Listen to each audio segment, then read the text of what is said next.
All right. How's it going, Phil? It's going great. It's going great, Tom. Good to see you. Good to see you. Absolutely. We're doing it. Looks like we are. It's a podcast. Looks like we are. We're doing it? It is a podcast. Okay, we are Cheers. doing it. We are doing it. Cheers. Awesome. Absolutely. Right on. Cheers. Welcome to the podcast. Thank you. I'm going to sound so cliche here. Yep. It's great to be here. Oh, yeah. It is. It is. It's great to be here. It's great to have you here. Thank you for having me on the podcast. Yeah, absolutely. Yeah. I mean, we're just hanging out in my living room. You know? We are. That's the nature. But it's great. It's always great to be doing, basically anything. That's the nature of what podcasts are, too, by the way. Yeah. Just hanging out in the living room. Yeah, it's great. It's awesome. I mean, that's what we do. We do anyways. Yeah, absolutely. We do this, but now there's like cameras. Yeah, I'm going to slightly adjust your mic. Okay, yeah, This is adjust a away. technical test. No, it's too close, too far. You don't change anything. I just want to point it slightly past you to avoid the There we go. popping of the There we go. peas. Sort of talk past it a little bit. I'll tone down my P's. I probably could get a little windsock on there, but I There's all kinds of accessories. haven't gotten around to it yet. Okay, all good, all good. And of course, in the comments, everyone's going to say, it sounded better before you moved the mic. That's what everyone's going to say. Okay, could be. Because everyone's always got something to say. Okay. We had a pretty good day today. We took a long walk. Oh man, we took a huge walk. Huge walk in the woods, deep in the woods. In the wilderness. There were several locations where, I wasn't really concerned. I'm not saying that you were really much, but you were like, okay, if we don't have this app, we could get lost. I could have an Could get actual lost. compass with me. Right. But instead, I just had an app. Hey, look, it's Phil. Hey. Hey. It's Tom. It's Phil and Tom. We're having fun on the podcast today, aren't we? We're having fun. We're gonna have a lot more fun soon, though. Yeah, we're gonna go off on a wilderness adventure. Right. Here in Canada, right? But to do that, I think we're low on hydrocarbons. Yeah. Yeah. So we gotta gasoline. Top that up. Okay, let's put some gasoline in the machine. Let's put some gasoline in the machine. If you know what I mean. I think people do. I think people, well, this thing's heavy. Yeah, this is a full. It's full of gas. Full. Wow. Yep. Okay. Top that sucker up. Yeah, we're gonna bring Charlie with us as well. Charlie's right there. And we're gonna go on a little wilderness adventure. It's gonna be a lot of fun. Like we're taking off into the Canadian wilderness. This is what we need to do before, though. This is the before shot. You don't want to get out there and run out of gas. No. That's That means certain death. oh shit, that could be too. If I guess it's full. Damn. Okay. I guess when it starts overflowing. Yeah. That means it's full. That's crazy. Okay. I guess that means it's full. Well, we're all set. All right, here we go. All right. Yeah. Hey man, just got my helmet on. Here Good to go. We got our helmets on. Yep. We're going into the woods. Awesome. Like we're going deep into the woods. We're going deep. All right, let's go. Listen, let's do it. Yep, let's do it.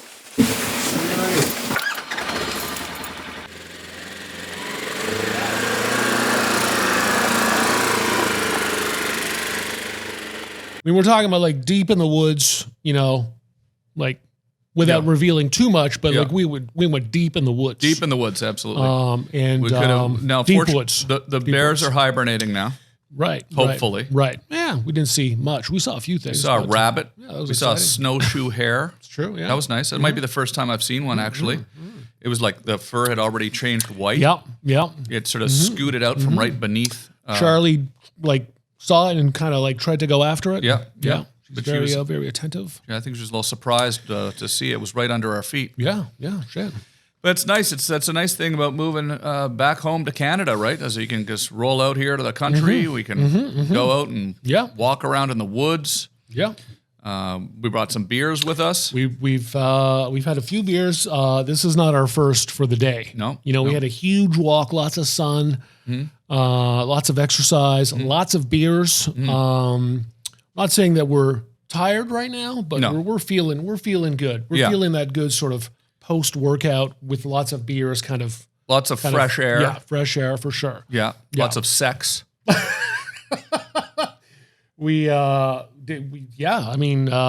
don't know. Do you want to expand on that?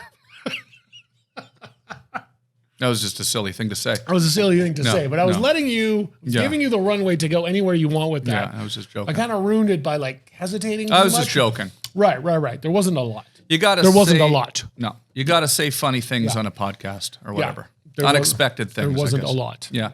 But one thing that I find interesting, though, sincerely, what I find interesting to talk about is how we kept overheating out there. Yeah. Like we had to like remove articles of clothing because you think walking around in the winter, it's probably pretty cold in Canada. Right. But actually, when you start walking around, it actually gets so warm, you start to sweat. Yeah. You have to open up layers. And like even before we left your place, I was kind of I was debating that. I was like, what if I'm too warm? Should I have this smaller jacket, lighter, thinner jacket? Turned out your instincts were probably correct. Maybe I would have been too cold. So it's a thing you got to deal with when you go out in the winter in the woods. You were not going to wear your winter jacket. I talked you into it. Yeah, I mean it was fine, but like we often had to like, okay, now we're sweating. Like you literally at one point, I mean, speaking of, there was lots of sex. Yeah. You at one point, I mean, I turned around and because I had to go for a leak. I can't. But you were like, what happened? What you want to tell? Well, I just took my clothes off. You took all your clothes because I was sweating so much. It's kind of true. I mean, just my shirt. I mean, you were like basically topless. Yeah, I took my shirt off because it was sweating. I was sweating so much, and I hung it out on the tree to dry. Exactly. We sat there. We had a beer out. Exactly. Are we going in the wrong direction here with this podcast? Have we started off like just generally by doing it in the first place, or maybe that too? Or are you talking about me and we're talking about my like choices being in the woods life? and we're taking our clothes off and that kind of stuff, or just my choices in life to do a podcast? Like I could have probably been I don't know. You could have been a lot of other things. A landscaper or something. You would have been a great landscaper. I could have worked this beautiful, I could have kept the job at Dairy Queen. You could have. Kept making those really peanut butter parfaits. Yeah, absolutely. You know, I made the best peanut butter parfait at the Beacon Hill Mall. You did. Yeah, I know you did. Yeah. At the Dairy Queen, at the DQ, Beacon Hill Mall. Man, Dairy Queen's, that's some good stuff. Remember I got you that job at Dairy Queen? I know. How old were you then? 17? 17, I think. Yeah, and 17. I got you that job. And the thing is like. I vouched for you with my employers. You did. And you came in and you worked half a shift and then quit. So and then threw your went shirt, to a major party the night before and I was massively hungover. And so when I went into work, I was like, I was already like, oh my God, okay, like, when you're young, it's like you get back up kind of quickly. So that was only like semi a thing, but then I just couldn't. I couldn't really like handle all the craziness. I said, you got to hire Phil; he'll be good. So within like 45 minutes or so, I was like, you worked at McDonald's for a long time, several years. Yeah, I love McDonald's. It was awesome. What was it that you liked so much more about that than the job that I got you at Dairy Queen? More like organized. McDonald's is more like corporate with like, normal kind of like operations and stuff like that. Yeah. The Dairy Queen is more like hardcore small mom and pop. Nothing wrong with that. But it was like the whole family worked there. My particular one. And I was the only one that was not part of that family. Yeah. And the family was like, they ran it like it was a bit more hardcore. Yeah. It was a bit more they had some rules. I'm trying to. You were a skateboarder. You didn't like the rules being imposed on you. There were rules at McDonald's, but it was different at McDonald's. Yeah. It was different at McDonald's. Felt cooler to you, huh? Maybe a little bit. How do you make a Big Mac? Well, it's been a while, but okay. So first of all, 2 patties. Mm-hmm. You got 3 pieces of bread. Would you do that? Would you make Big Macs? I made fucking millions of. I made tons of Big Macs. I made like for sure thousands of Big Macs. Thousands, huh? I mean, just in one shift, you would probably make like 100 easily. In one shift, easily. 100, huh? Oh yeah, because what you do is at McDonald's is your patties, you lay out, if I remember, like at least 12 or 18 at one time. Now maybe things have changed, but back in the day you would like several rows. So right there you've got. Like 16. It's like an assembly line. Yeah, there's like a bit of an assembly line process. In fact, if you watch the movie, The Founder, you could see how they really like pioneered that innovative assembly line process in fast food restaurants. Michael Keaton did that. Michael Keaton did that. Well, he kind of took credit for it. It was actually the Kroc brothers. Yeah. It's scandalous, really. Yeah, exactly. They kind of got took screwed. advantage of that. They kind of got screwed. Yeah.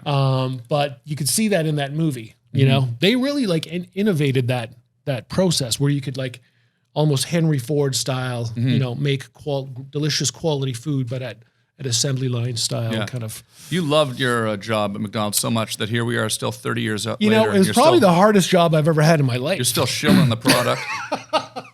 It's probably the hardest job I've ever had. Really? I think most people not like the one that you quit at Dairy Queen because you couldn't handle it for an hour. It wasn't really a job because I didn't really stay there, you know. So it didn't really cross any line where I could say that would have been a harder job if you had to any quit job that I've ever had a paycheck. If you had to quit it after an hour, that would be harder. Didn't have a paycheck there, so I was like, how about? Yeah, Dairy Queen looked more like, way more hardcore. That's more like mentally harder. The Dairy Queen.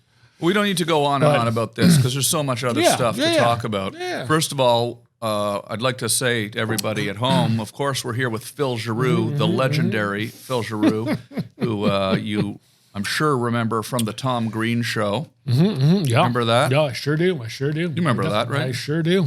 We had a lot of good times there. How did that all start anyways? Well, I've got my version, which might be a little bit different than what most folks have heard. Yeah, what was your version? How did that all start? How did you end up on the Tom Green Show drinking coffee in the window? Phil was the guy that drank the coffee in the window. So when we were kids, we obviously we met skateboarding. Yeah. And, you know, I don't want to get into the long version here. I would have been 14. You would have been about 19 when we 15-ish. So, and then we, through skateboard. Weren't you 4 years older than me back then? One and some change. Oh, okay. So through skateboarding, you know, you develop a certain type of, a sense of humor and a sense of also social engineering, like razzing and comedy out there in the streets, you know, kind of like doing stuff. There was an anti-establishment. There's that layer. There's a few different layers. So I mentioned a few. Rebelliousness to skateboarding. But there's a comedy, and we like to make each other laugh, and we're always kind of razzing to try and get reactions. Blah blah blah blah. So stuff that no one was doing back then, not the way that we were doing it. Yeah, and you too. Getting kicked out of restaurants, constantly doing stuff. So kicked off the bus. So there's that foundation that we developed, and with no fear of being in any uncomfortable, what other people would find a very uncomfortable situation. We actually we went for it, and we like. It was fun to go out on the streets and create confusion. Absolutely. To make your friends laugh, to make yourself and everyone there laugh. Something that probably many, many young people enjoy to do. Absolutely. Of course. Young people enjoy making. Of course. But we really went out there and we really did stuff that was like, you know, getting some crazy reactions. That was definitely, you know, not normal in terms of like if you took 10,000 kids back then, there was like only us doing that pretty much. Yeah. Right. So there's that. Then, and that's a major layer. Then there was like you had a track towards, you know, broadcasting, television. I had no other options. And then you happened to be you were a computer genius. I remember even before you were a computer genius. Yes, so you had your track. Yeah. But even before the radio show, certainly way before the TV show, we went to Rogers one day. Do you remember for this like the public access station? Yeah, just to see like could we do stuff on TV? This is way before like the radio show. Okay. I don't even know if you remember this. Before we started doing stand-up? It was before that, yes. Really? It was before that. I do remember going there, at one point. With me, yeah. So that was before stand-up. We were kids. So I'd have to like remember the date. There was that. Then there was stand-up comedy. Obviously, we did Yuck Yucks for at least 2 years, every week, just about every week. So we did stand-up for 2 years. Then there was the radio show, Midnight Caller. I mean, that was your show, but I was there like all the time. I was there a lot. Did that a lot with you. Then that later you kind of like, so you were broadcasting, then you we're making the show. Yeah. At Rogers Cable. Yeah. Then there was Rogers Cable. You come obviously. down. Yeah. You're drinking coffee in the window in the background. Yeah. Your infectious laugh. Okay. Yeah. Became quite. Yeah. So you brought me into that. You're like, Phil, want you to be part of the show? And then, we did all kinds of skits and segments. We moved to Los Angeles. We moved to, well, I guess first New York. Yeah. And you never really fully moved to New York, but you actually fully moved to Los Angeles, right? Yeah. There's there's something, and it's hilarious. There's something bugging me with my, okay, there we go. It's fine now. That's funny. Definitely don't cut that out. Yeah. New York. I mean, shit, they're constantly. There was a while there where you were living in my guest house. I did. I lived in your guest house for 6 months. You were like Kato Kalin. I was Kato. Yeah. That's how I felt. And I was like, that's awesome. Yeah, and I would have been OJ then. You were OJ. Exactly. Yes. Yeah. I guess so. If I'm Kato, someone's OJ. Yeah. You can't have Kato without no one being OJ. That was fun.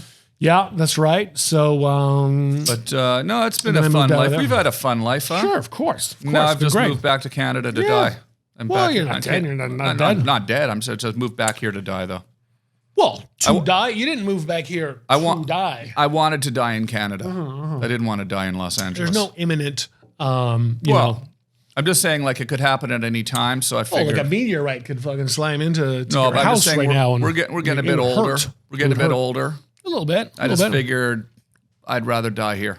Sure. Okay. All right. Well, you're not gonna die anytime like my soon, parents are getting older, and Yeah, everyone's getting older. So it's like if I died in Los Angeles, like it'd be so inconvenient for them because they'd have to go down there and get all my stuff and move it all and everything. Shit, man. So I just figure it's better just kick it up here. Just do it up here. Okay, well there you go. They can just bury me out in the woods behind the barn.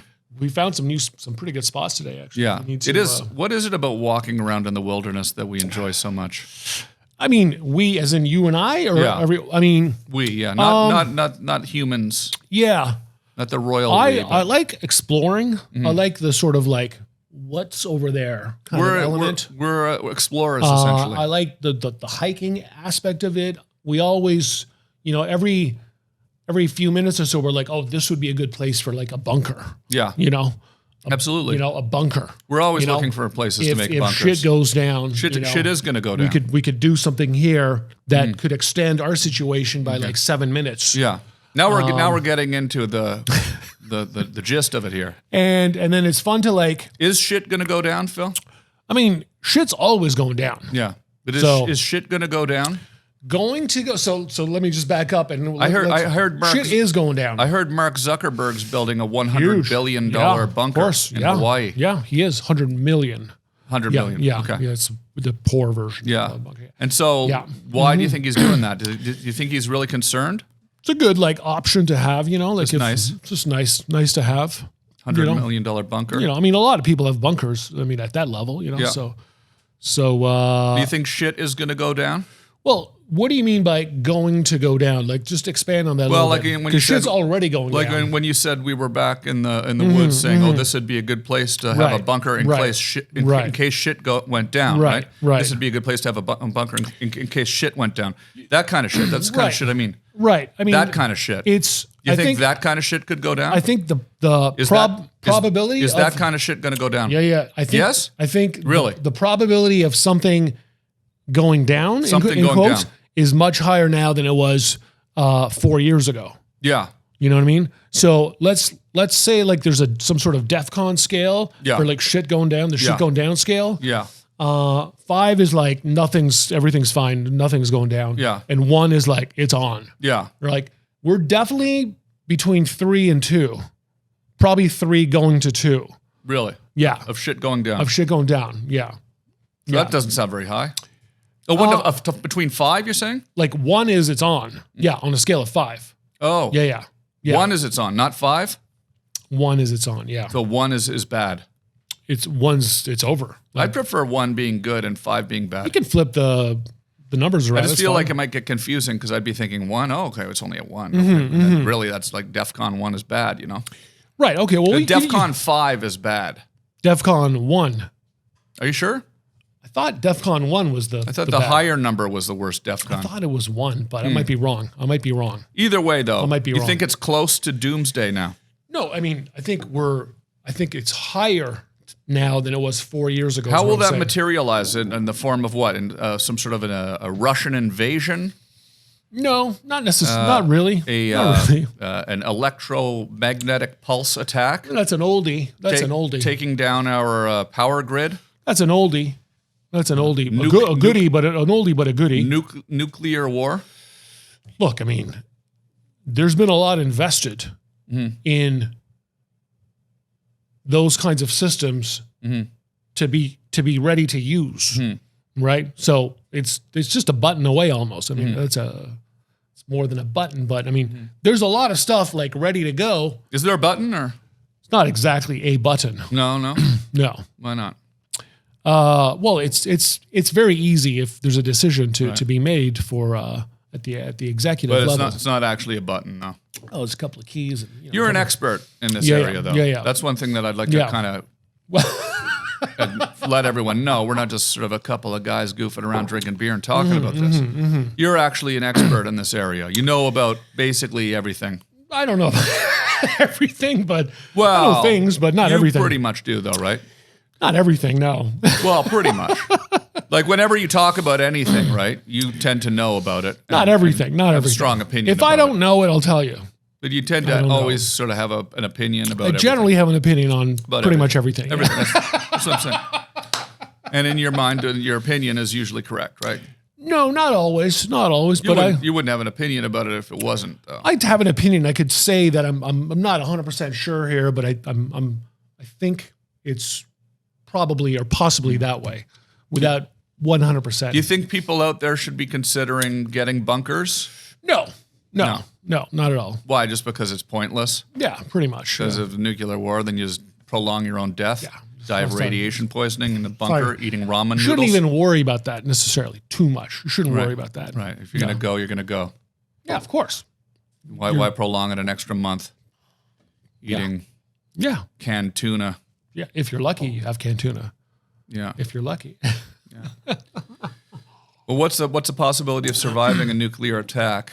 Like, once. Well, look, there's a lot of simulations out there. The nuclear bombs all go off. How long till the radiation dissipates and you can come back out? It's actually surprisingly, now this is through all kinds of simulations. The numbers are actually not as high as most people would think. Now, these simulations that you put on, or that I've seen. You've studied, yeah. That you studied. I mean, that I've you've been part of. That You've been involved with. I have. I know there's only so much we can say. Right. So the casualties are not as high as most people would think. Yeah. But there wouldn't be much left that would be normal. Like if it's all out nuclear war and then it ends, right? That's what I mean. And then the governments are in disarray. It's anarchy. How long until the radiation dissipates and you can come out of the bunker and just go around and start Well, fuck, the radiation does not. Never does. No, it would be it would not be in your lifetime anywhere near. No. Really? It would take. It can take thousands and thousands of years for radiation like that to even go down by half. But people live in Hiroshima and Nagasaki now. Those were really small bombs. Yeah? Really small. Okay. Yeah. Okay. They were really small. I thought it just kind of blew away or whatever. It did, but that's two, and they were really small. Okay. Yeah. So it's not tiny. So this is the reason the bunkers are sort of pointless. Like those were kiloton bombs. We have megaton bombs now. Okay. Yeah, those are tiny. Those are tiny, and you should not have lived around there for quite a while. Yeah. Yeah, and again, they were really small compared to what is out there now. Yeah. Well, it's a bit of a downer, I guess. Yeah, sure. I mean, we can talk about that, but what about other stuff? Aliens attacking. What are the aliens attacking? Possibility of that happening? Not anywhere near higher than zero. You've been pretty vocal about the UFO phenomenon, which many people feel very strongly about. but you seem to have sort of an alternate viewpoint on this. I think the word phenomenon is very accurate. Yeah. Phenomenon. Yeah. You don't believe they're from outer space, though. You believe it's some sort of high-tech military sort of subversive kind of misinformation campaign. I wouldn't say misinformation, but it certainly can be misdirection to someone that's not aware of what they might be seeing.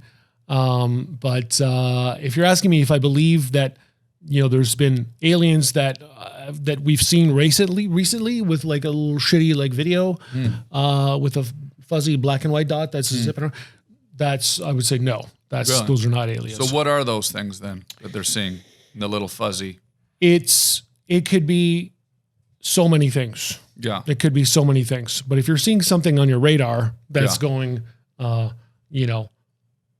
times the speed of sound, that's definitely not in any way necessarily instantly an alien. But didn't the pilots saw it with their eyes and then they saw it on the radar and then they went in to investigate? Man, you could do all kinds of tricks with all kinds of crazy technology. Really? Yeah. And who would be performing these tricks on American pilots then? The Chinese or? The Americans, the Chinese, the Russians, any of those advanced nations. What about that Chinese weather balloon? What's your opinion on that? Was that a weather balloon? That was not a weather balloon. I have a whole bit on that in my set. But your stand-up set. My stand-up set, yeah. You've been doing some stand-up comedy. comedy. Doing some stand-up, yeah. I've been doing it for about a year now. Enjoying getting back into it? Loving it, yeah. Been doing, Took a little 30-year break. Took a little 30-year break. Nice to get back into it. It's really nice to get back into it. Get up on stage. And at Yuck Yucks in Ottawa. Yeah. You've been known to other places. You never know where Phil's going to show up. You could go down to Yuck Yucks in Ottawa. And Phil Giroux might be gracing the stage, talking about. There you go. Talking about all this stuff. Talking about Chinese weather balloons. Yeah, definitely. I do talk about that. Nuclear bunkers. Kind of talk about that a little bit too. Yeah. What do you think this Chinese weather balloon was? What was it? Don't do your bit though. Just no. It was. Just tell me. It was highly likely. It looks like it was just it was a spy balloon. A spy balloon. That was capturing, it was signal intelligence spy balloon. So it was just capturing all communications. And have these been flying over for years? Or is this the first time? No, apparently there's been quite a few. Why did they make such a big deal out of it all of a sudden? This could be one of the first really big ones that they see that they've been, over America. But they've been flying around in many other countries without any kind of, I wouldn't say fanfare, but any kind of big blow up in the media. But this, I think, was one of the first ones over America. And were they just trying to see if they could get away with it? Yeah, sure. It costs nothing for them to just kind of, just let that go and capture all kinds of interesting information that. Was it flying too low? Is that why it got spotted or? No, it was flying at the altitude that it should have. Why would they just have a satellite take the pictures? Don't they have satellites? They always say satellites can read the newspaper on a guy sitting on a park bench. They do, but you can get more if you're lower like that. What do you need? What do you need more than reading a newspaper? No. This was more into capturing signals. Oh, okay. Signals. Okay, what kind of signals? Let's say you're flying over cell phone signals. Let's say you're flying over the White House. A nuke base. Okay, yeah. You listen to missile silos. Listen to everyone's cell phones. Or an army base, or any kind of base. And let's say there's certain things going on. You could see the reactions. You could capture signals on this is talking to that, and you actually might not know what it's saying, but you know that this is talking to that, and it's doing so after that sequence. You can capture all kinds of great insights. Through all kinds of signals. This goes back to that's what a lot of these kind of spy agencies do. But you need to send something like that that's flying at a certain altitude. That's almost right over. That's what it's probably doing. It was capturing signals. I think I've probably demonstrated. It's called SIGINT, signals intelligence. Yeah, I think I've probably demonstrated here today that Phil does know a lot of stuff, and he knows what he's talking about. That's kind of why I'm sort of pursuing this line of questioning just because I wanted to kind of, it's the first time you've been on the show in a while. There you go. And I wanted people to just sort of get a glimpse into the fact that you really do know what you're talking about all this stuff. Now the Chinese would say, well, hey, we don't know who sent that. It's probably some private company. We don't really know. It's just a weather balloon. So did the Chinese take credit for that balloon? Credit? Like, they're not necessarily denying that it's theirs. They're just saying like the government isn't really saying that it's theirs. They're saying it's some private company and the balloon went off course and we can't control it anymore. It's just flying at 85,000 feet. And when it flies over, though, it just keeps going, though, right? How many signals can they get if it just keeps going? How many signals can it get? When it goes over the army base, doesn't it just keep blowing away? Or yeah, but it's there for a long time. They just get a bit. It can still be there like over a huge area for hours. Okay. Well, can they steer it or?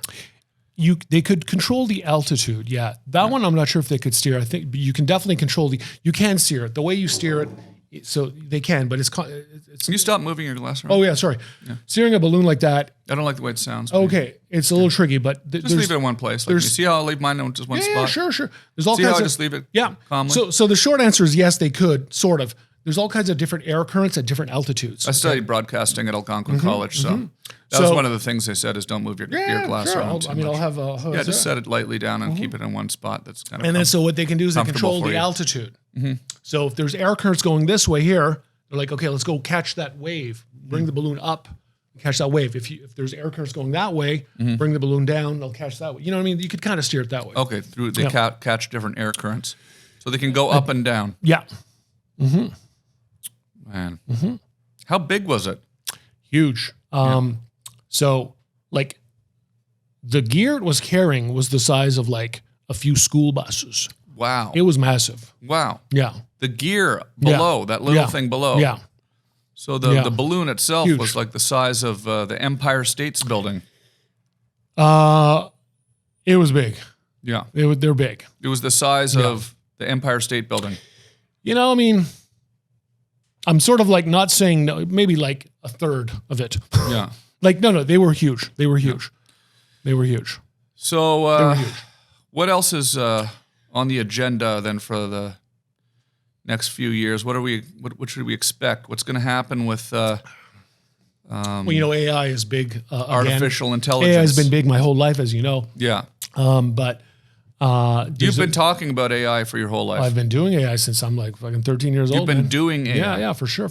You are artificial intelligence. I was writing games with AI like when I was like 13, 14. Okay, for sure. Tell me how you did that. When you were 13. Yeah, for sure. You were writing games with AI. Yeah. Well, AI is simple. If I write a chess game that has intelligence, that's AI. So the definition is, it's intelligence. It's able to learn based on certain patterns and information. And so when you were 13 years old and you wrote some artificial intelligence, very primitive compared to today. Like what would be an example of a primitive artificial intelligence program that you wrote when you were 13 years old? So a game of checkers, as an example. Checkers. Yeah. You wrote that. Oh yeah, for sure. On what computer? Commodore 64. Commodore 64. Yeah. So why all this fuss? Would kick ass, man. Why all this fuss about AI now when you've been writing it since you were 13? There's a new type of AI. It's generative AI is the big fuss now. It's kind of like a new generation. Well, not to confuse the word generative with generation. Generative AI is kind of a new thing. That means it can start to learn and build upon itself, and then become an out of control. Not really. It's already learned everything that it knows. Yeah. Is it going to become a problem, or is this just science fiction? It's not going to become a problem. It's not going to become a problem. Not really. Not any more than anything that's already ever potentially been a problem. I mean, it's not going to take over the world, or no, not necessarily. Sort of. What's all this fuss about then?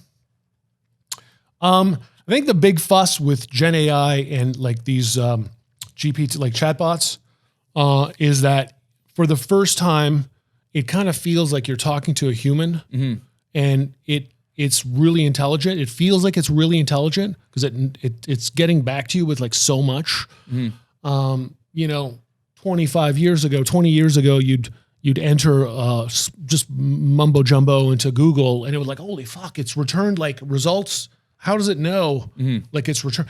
It was kind of impressive, but now you can just ask the chatbot something pretty complicated that somebody would have to go to school and maybe get a PhD in and study for like 5, 6, 7 years. Isn't it just Googling?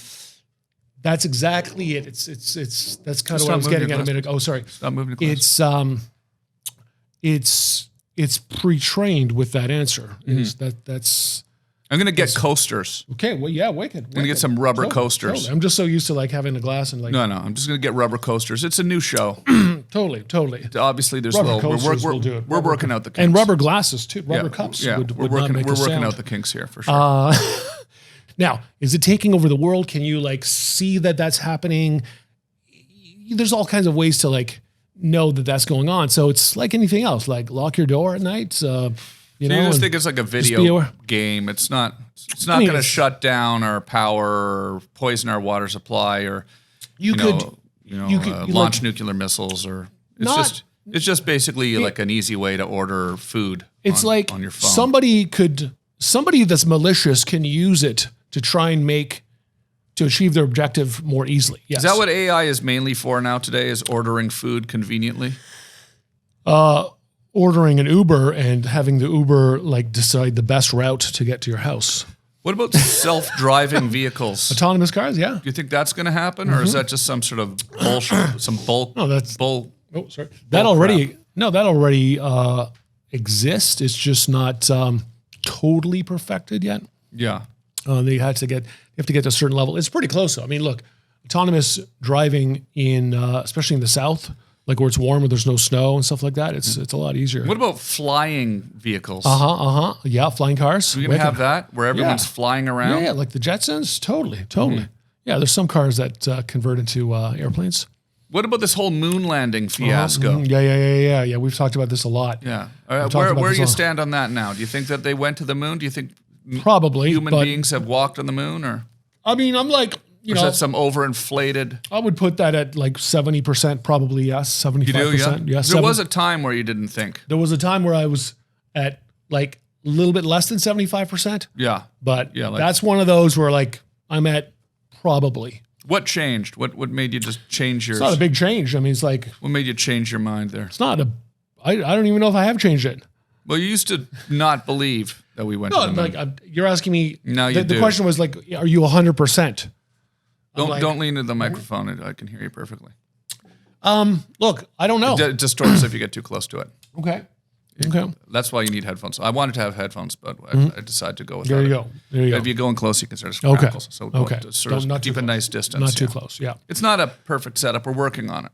It's not a perfect setup. Yeah, like if I pull it back a little bit back, it sounds good, but then don't lean into it because then I keep pulling it back. I'm worried that maybe your shot might change. There you go. It's all good. So... Yeah, I mean... Because I've been watching these videos on TikTok about the moon landing, and they're making it seem like, pretty silly. When they show all the way they're jumping around and stuff, it looks a little bit like it was done on a soundstage. It looks a little silly. I don't have TikTok, so I haven't seen those, but I've probably seen... They're just showing a lot of the old footage. Yeah. They're saying, they never thought that everybody would have their oんlittle video playback system. They could watch this stuff. There's all kinds of conspiracies out there. I mean, that's one of them. It's really hard to say. Really hard to say. But I'm not sure. Would you go to Mars if you were given a one-way ticket? One way? Now, what's there when I get there? Is it all like wicked swimming pools, arcades, like Pizza Huts everywhere? Maybe there'd be a Pizza Hut. What's there? Is there nothing there? Is it like Matt Damon? Or is it... Matt Damon would be there, yeah. Matt Damon would be there, okay. And you'd be growing potatoes. What's the movie that he made there? The Martian? Yeah, you'd be growing potatoes with Matt Damon for the rest of your life. But then you'd also be known as sort of one of the greatest explorers in all of human history. You'd go down like, But if I stay here, it's like mojito on the beach, chilling. But there, you'd be like Columbus. They'd be tearing down statues of you in 25 years. I'd probably take mojitos on the beach here. In 25 years, they'd be tearing down statues of you. Probably take mojitos on the beach here. Really? Yeah. If it's just grown potatoes. Now, if it's like I get there and there's like a whole underground world. Yeah, there's like an Total Recall. There's an underground shopping mall. Like Total Recall style? It's just like, no, it's more just like an underground shopping mall. There's a J.C. Penney. Okay. All right. Well, it's getting better now. Yeah. Is there a food court? The food court. Okay. They got like 5 or 6 different restaurants or absolutely, yeah. It's better. Yeah. It's better. And then you and Matt Damon are growing potatoes. Okay. And is there like, that's it? Is there anything else? There's like a go-kart track or something like that? No. I might still just mojitos on the beach here. Be books. Okay. You just think it'd be boring? Kind of boring. Yeah. Kind of boring. A little claustrophobic. Well, not knowing. If it was a return trip, then I'd go check it out. Yeah. It's a long, what is it, a 6-month flight there? Well, yeah. They say they might be able to get like 3 to 4 months. They got to wait for every X number of years, the planets align and they're closer. So oh, wow. I think it's every 3 years or something like that. Isn't that amazing? Yeah. Where so that means you fly up there. In fact, that's the only time you can go to Mars. If you don't go to Mars, it would take like, something like 10 years. So you got to wait 3 years. Until you can come back. Every 2 or 3 years. Exactly. Yeah. Wow. Yeah. That seems like a real hassle. Mm-hmm. Yeah. That's inconvenient for sure. Otherwise, it would take forever to go. Yeah. Yeah. Not even worth it. No. And then you get there and it's basically just potatoes and Matt Damon. Yeah. Just like the desert, really. If you're lucky. Yeah. Well, it's going to be I think 2024 is going to be nice. It's going to be amazing. I'm excited about the new podcast here. Totally. Of course, check it out. I mean, all you need is rubber coasters.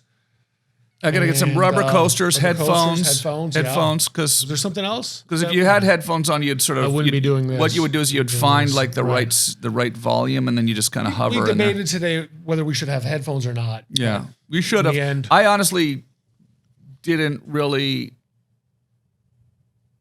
I mean, I knew it's better with headphones. Now I can really see why, because I can sort of see how I hear my voice, so I kind of find. It was a long day. I find the nice volume, and I just sort of stick with it. Whereas you're trying to not think about, so you're like moving around. We can redo it. Moving your drink around and stuff. We could redo it. No, I mean, it sounds pretty good. Okay. Sounds pretty good. Okay. I'm a real stickler for audio. You have headphones on. I do, yeah. You're wearing so headphones. I'm monitoring everything here. Yeah. I figured that would be enough, but I do think it does affect the performance as well of the headphone wearer. Right. If you're aware of the the sound. And it's inspiring. You hear it and you go, oh, it sounds like I'm on a radio show. And it looks cool. Yeah. It looks cool. And so affects the way you speak and how you move. So. Well, maybe next time. Yeah. Next time. But this has been nice. I was thinking it might be fun, when we stop the show here, we could maybe get out the most powerful flashlight in the world, and we could that thing's crazy. Just wander off into the wilderness again. Yeah. Are we going to go make a fire? Yeah, we could wander off in the wilderness, make a fire. Okay, we're going to go make a fire. Drink some beers out in the woods and stuff. Let's do that. Want to do that? Yeah, absolutely. That flashlight, if there's going to be a beacon for aliens to come here, it's going to be that flashlight. Yeah, it's amazing. I love it. Yeah. The Immolent MS-18. And so what is it, 10 million lumens? 100,000 lumens. That's crazy. Yeah. That's crazy. 1 lumen is a lot. 1 lumen is it? I don't know, but it sounds, if it's really dark and you have 1 lumen, it's probably pretty good. It's got to be like. That's like 1 candle. It's like 1,000 times brighter than these lights. Right. If you look into it, your retina will detach. If you look into it, you will die. Yeah, you'll detach. Your cornea will detach. That's crazy. If you look into it. Yeah. It's so powerful. Yeah. Yeah. And what do you think of Fanny and Kia? Oh, Fanny and Kia are amazing. I love them. Yeah. Like people have seen Fanny and Kia here on the show, but it's I always enjoy seeing them. I like petting them. I guess is that the you like to say that or you say that, and I feel like they know me. Yeah. And they get excited to see me, and conversely, they've got nice little jackets on today. They have lovely coats or jackets. That's just temporary because it's been raining. And you were telling me a lot of interesting stuff today about like some of the training that you went through to like be able to better be in better harmony with Fanny when you're learning riding. Some techniques to communicate with her very interesting stuff. Effectively. I feel like she's an alien, maybe, with that brain. Yeah. How she can read your mind, essentially. Have you heard that octopuses, some people consider they may be from another planet? I've heard something about that a little bit, but I mean, they taste pretty good. Yeah. They taste pretty good. That's what we do. So we eat the aliens. If you come here, if you're an alien, now maybe they did, and that's why they don't come back. Oh, it tastes like calamari. You go there, we're going to eat you. Yeah, it tastes like, dip it in some of this ranch. Try it. Yeah. Yeah. That's the thing. Yeah, it's good. It's good stuff, though. It's good. That's probably why good stuff. They're scarce. Mm-hmm. Well, Phil, let's go. Yeah, let's walk go, around. Have some more beers again. and some beers. Go walk around some more. Yeah. I am feeling like, we're gonna do it, but like I'm a bit lower energy right now because like we've walked so much today and so much sun and beers. I think low energy would be the way people would probably describe what they've seen here today. Yeah. So you don't seem low energy at all. No, but I can feel like I need like like that O. Henry bar. Yeah, little chocolate boost. We don't want to plug some brands. Don't want to plug a famous Canadian chocolate bar. Chocolate bar. We bought not known in the United States. There you go. So not much of a plug then. Not much of a plug, but sell a few here in Canada. Maybe. Yeah. Buy a Lowe's, or it was Lowe's, or Lowe's. That was the company, wasn't it? Oh yeah. Remember those cherry blossom? Yeah, that was like Lowe's. LOEWS. WS, I think. Yeah. I might be wrong right here, but anyways, some very Canadian stuff there. Yeah. Oh, really good. No, this is nice. Well, awesome. Yeah. Well, thank you, Phil. Well, thank you, Tom. It's been a lot of fun. I hope people learned nothing, and no, I think people learned a lot here today. And I think people learned a lot. I think people, will be impressed with a lot of your knowledge. It's I know some stuff, and what do you think there's more of on the planet Earth? Refrigerators or AK-47s? Oh shit, we have gone through this before. Yeah, I know you're quite opinionated about this at one point. Yeah. Have you forgotten? No, I have which not side of the argument you were on? I think I was saying refrigerators, but it's AK-47s. There are more AK-47s. Much more AK-47s than there are refrigerators on the planet. Now, that may have changed in the last 10 years, 10 or 15, because of China. Mm-hmm. The basically like hundreds and hundreds of millions of people going into middle class that did not exist. So it depends on when that stat was, and they all have refrigerators now. You think they all got AK-47s? They probably didn't. But yeah, that's amazing. More AK-47s than probably refrigerators. That's crazy. Yeah, that's crazy. What a world, huh? They should make a refrigerator where the brand is AK-47. Yeah, then that'd be a cool refrigerator brand. You know what I'm saying? Like that. Yeah, I get one of those. Strange. It'd be strange branding. I know, but it'd be like, why? And then people, because there's more of us than makes no sense. That cold air, that lot, we did get a lot of oxygen today. We did. It did make me a little tired as well. Oh man, totally. Yeah. But another beer will pick us up. Yeah. No, this has been great. This has been a great show. It's been great. It's been absolutely great. It's the longest one we've done. Is it? How long have we been going? We've been on for 50 minutes. Shit, 50? 50, yeah. Okay, so, I mean, that's plenty. Fuck, better stop now then, I guess. Yeah. Better stop now. Let's go make a fire in the woods, drink some beers. Yeah, but what we'll do is we'll do more of this. Absolutely. You'll come back? Yeah, of course. I'm trying to make them kind of sort of a reasonable length for starters, just while I'm getting everything figured out. Right on. And then once it gets really, underway. Totally. Then I'll probably start doing some longer broadcasts. Amazing. Right. Thanks, Phil. Awesome. I'm pour you a little more beer there. Yeah, sure. Want to show the can here because don't show. Classy. Cheers, Tom. Got a glass of it. It's been a lot of fun. Thanks, man. Cheers. And let's go make a fire and have some more beer now. Make a fire in the woods. Okay, wicked. Cheers. Cheers, everyone. Thanks, everybody. Thanks for watching. My guest today it was me, Phil Giroux. Was Phil Giroux. Thank you, everybody. Our guest today was Phil Giroux. Thank you for watching the Tom Green Podcast. Awesome. We'll see you next time. Cheers. Right on. All right, that was awesome. Yeah. That was awesome. Bit of clanging and clanging with my glass. It was fun. I enjoyed it. I hope it didn't throw off the acoustics too much. No, it was fine. But I like the little. Next time, maybe some coasters could help. I like the little. Yeah, you know, the little behind the scenes stuff. Yeah. So we'll chill a bit, and then we'll go. Go make a fire and some beers. That's what we do up here. Okay, what else? Wander around the woods, make fires. That's right. With giant.